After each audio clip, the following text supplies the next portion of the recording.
dowladda federaalka ee Soomaaliya ayaa ugu deeqday milyan kala barkiis lacag dhan 500,000 oo dollar dadka dhibaatada fatahaadaha ay saameeyeen ee Afgooye. xildhibaan dowladda federaalka Soomaaliya kamid ah kana soo jeeda deegaankaasi ayaa walaac wuxuu ka muujinayaa in la gaarsiin karo deeqdaasi dadkii loogu talagalay, isla markaasina waxa uu sheegay in musuqmaasuq ay ka cabsi qabaan sidii horeyba u dhacday. haddaba mudane Cali Sheekh Cabdullaahi Cali Afgooye ayaa wuxuu iigu waramay khadka telefoonka ah ee magaalada Muqdisho. 10 July ayaa wuxuu ka bilowday webiga inuu soo taho magaalada Afgooye. dhibaatooyin badan ayuu geystay. dhibaatooyinkaas oo kamid ah dadka masaakiinta ah oo guryaasha deganaa oo guryaashooda biyaha ugu galeen oo ilaa hadda ay marayso ilaa 7,000 oo qoys oo hadda banaanka taagan. dhimashada waxay maraysaa 45 subaxdan sida la soo gudbiyay oo aruur iyo haween u badan. marka ilaa haddana maaragtay tirada guud ilaa hadda ma hayna, laakiin 7,000 kor ay u dhaaftay. marka dad badan ayaa guri la'aan ah.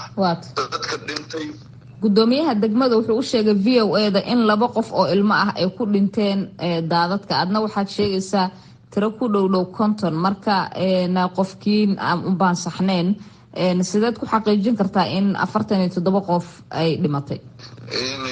kulli aniga subaxdan inta la ii xaqiijiyay 45 qof ay ahayd.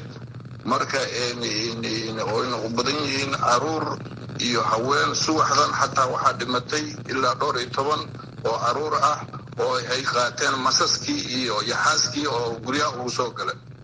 waa tahay marka adigu xildhibaanada deegaanka soo jeedaa kamid tahay, maxaad ugu talagasheen dadkaas in lagu gargaaro? dowladdu maxay ugu talagashay? ilaa hadda qeyladhaan unbaa soo yeeraysay dhibaatada jirto, wax loogu talagalay ma jirta oo muuqdo gargaar ah? waa mahadsan tahay. horta xiriiro badan aan la sameynay hay-adaha dowladda sida wasaaradda gargaarka koonfur galbeed iyo wasaaradda gargaarka dowladda federaalka. haddeer marka waxaana soo gaartay in ra-iisul wasaaraha xasan cali khayre inuu ugu deeqay degmada Afgooye iyo dadka dhibaataysan inuu siin doono ama la siiyo asaga iyo wasiirka maaliyadda.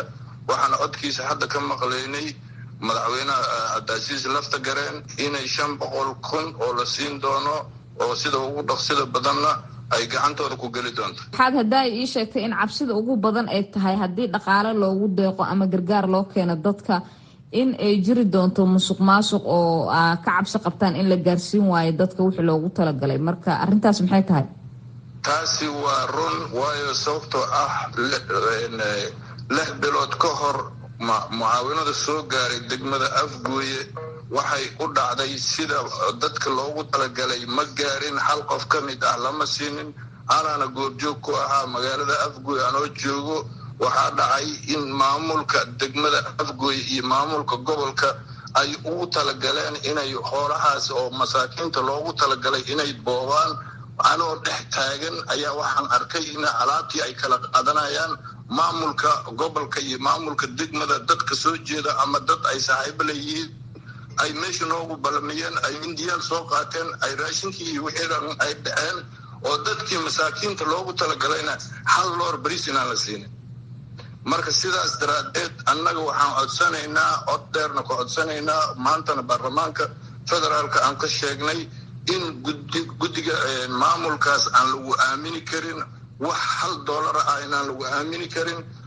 reer Afgooyena contacti aan la sameynay ama waxay soo magacaawdeen guddi ka kooban 21 qof oo ah guddigaas oo ka kooban 21 qof.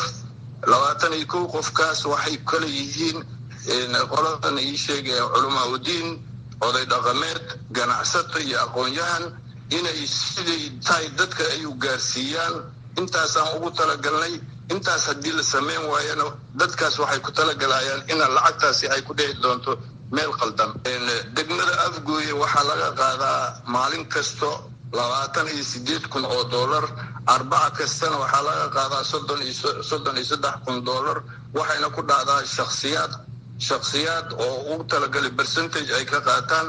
maalintii uu tagay madaxweynaha Maxamed Cabdullaahi Farmaajo July 2017 ama 2017 markii uu ogaaday arrintan inay ka jirto wuu joojiyey.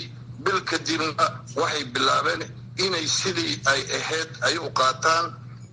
kaasi waxa uu ahaa cali sheekh cabdulaahi cali afgooye oo ka mid ah xildhibaanada kasoo jeeda deegaanka degmada afgooye ee gobolka shabeellaha hoose khadka telefoonkana iigu waramayay.